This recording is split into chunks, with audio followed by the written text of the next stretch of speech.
마르코 복음서 제 12장 포도밭 소작인의 비유.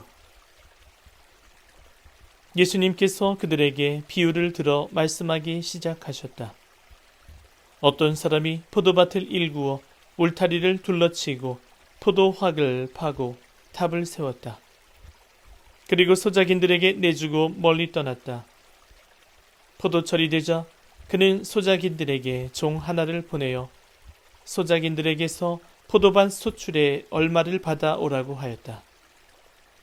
그런데 소작인들은 그를 붙잡아 매질하고서는 빈손으로 돌려보냈다.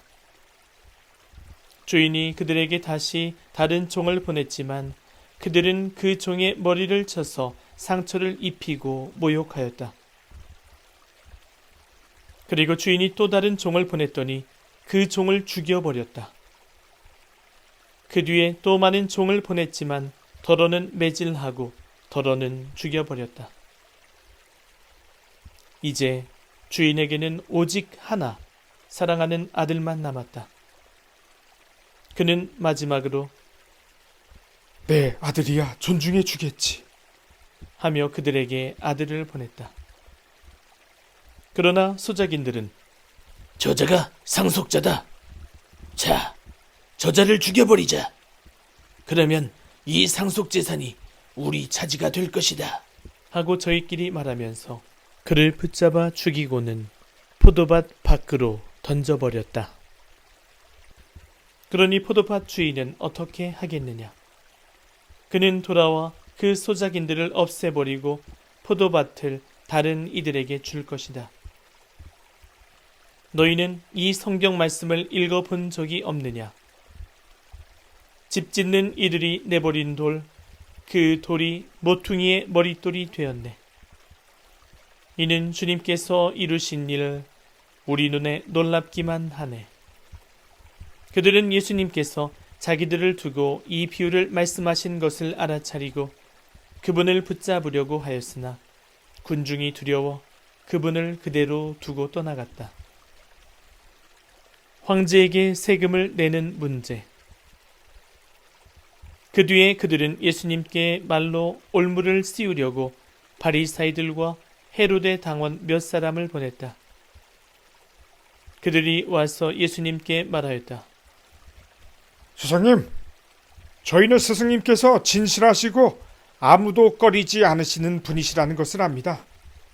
과연 스승님은 사람을 그 신분에 따라 판단하지 않으시고 하느님의 길을 참되게 가르치십니다. 그런데 황제에게 세금을 대는 것이 합당합니까? 합당하지 않습니까? 바쳐야 합니까? 바치지 말아야 합니까? 예수님께서는 그들의 위선을 아시고 그들에게 말씀하셨다. 너희는 어찌하여 나를 시험하느냐? 데나리온 한 잎을 가져다 보여다오. 그들이 그것을 가져오자 예수님께서 이 초상과 글자가 누구의 것이냐? 하고 물으셨다. 그들이 황제의 것입니다. 하고 대답하였다. 이에 예수님께서 그들에게 이르셨다. 황제의 것은 황제에게 돌려주고 하느님의 것은 하느님께 돌려드려라. 그들은 예수님께 매우 감탄하였다. 부활 논쟁. 부활이 없다고 주장하는 사두가이들이 예수님께 와서 물었다. 스승님, 모세는 어떤 사람의 형제가 자식 없이 아내만 두고 죽으면 그 사람이 죽은 이의 아내를 맞아들여 형제의 후사를 일으켜 주어야 한다고 저희를 위하여 기록해 놓았습니다. 그런데 7 형제가 있었습니다. 마지가 아내를 맞아들였는데 후사를 남기지 못하고 죽었습니다. 그래서 둘째가 그 여자를 맞아들였지만 후사를 두지 못한 채 죽었고 셋째도 그러하였습니다. 이렇게 7이 모두 후사를 남기지 못하였습니다. 맨 마지막으로 그 부인도 죽었습니다.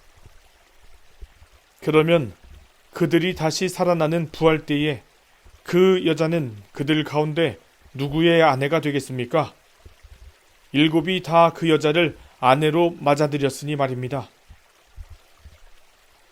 예수님께서 그들에게 이르셨다.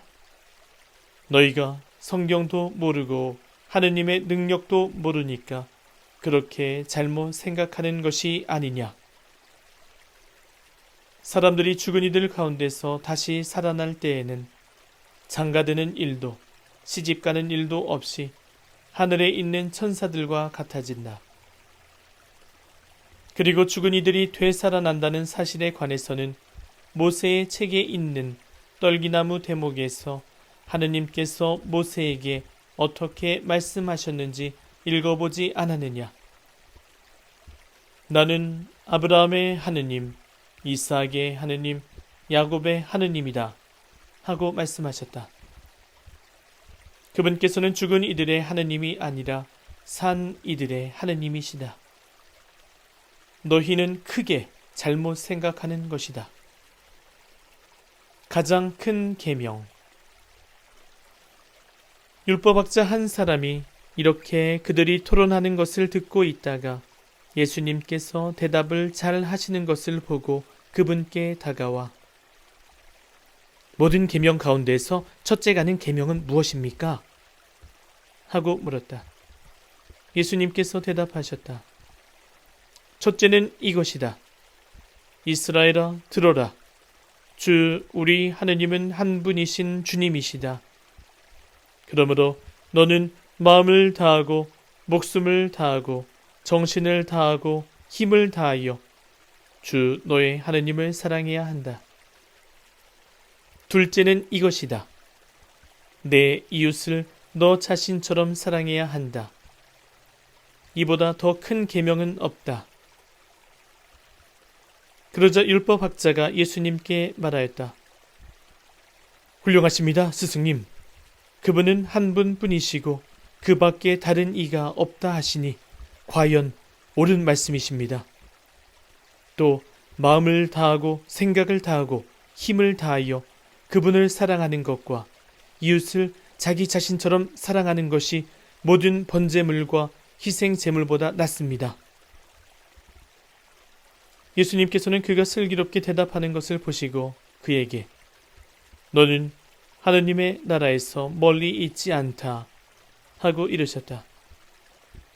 그 뒤에는 어느 누구도 감히 그분께 묻지 못하였다.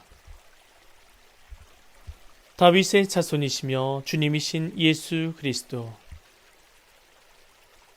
예수님께서는 성전에서 가르치시며 말씀하셨다.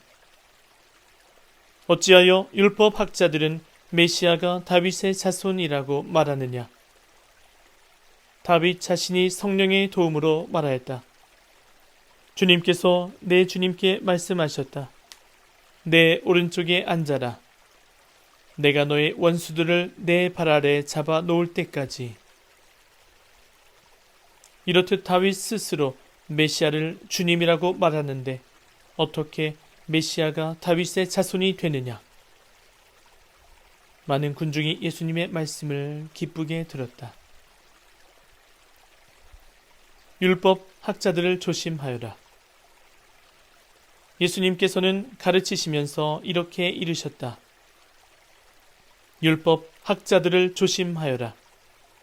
그들은 긴 겉옷을 입고 나다니며 장터에서 인사받기를 즐기고 회당에서는 높은 자리를, 잔치 때에는 윗자리를 즐긴다. 그들은 과부들의 가산을 등쳐 먹으면서 남에게 보이려고 기도는 길게 한다. 이러한 자들은 더 엄중히 단죄를 받을 것이다. 가난한 과부의 헌금. 예수님께서 헌금함 맞은쪽에 앉으시어 사람들이 헌금함에 돈을 넣는 모습을 보고 계셨다. 많은 부자들이 큰 돈을 넣었다. 그런데 가난한 과부 한 사람이 와서 랩톤 2잎을 넣었다. 그것은 쿼드란스 한 잎인 셈이다. 예수님께서 제자들을 가까이 불러 이르셨다. 내가 진실로 너희에게 말한다.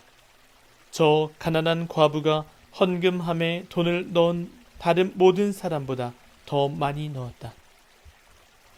저들은 모두 풍족한 대에서 얼마씩 넣었지만 저 과부는 궁핍한 가운데에서 가진 것을 곧 생활비를 모두 다 넣었기 때문이다.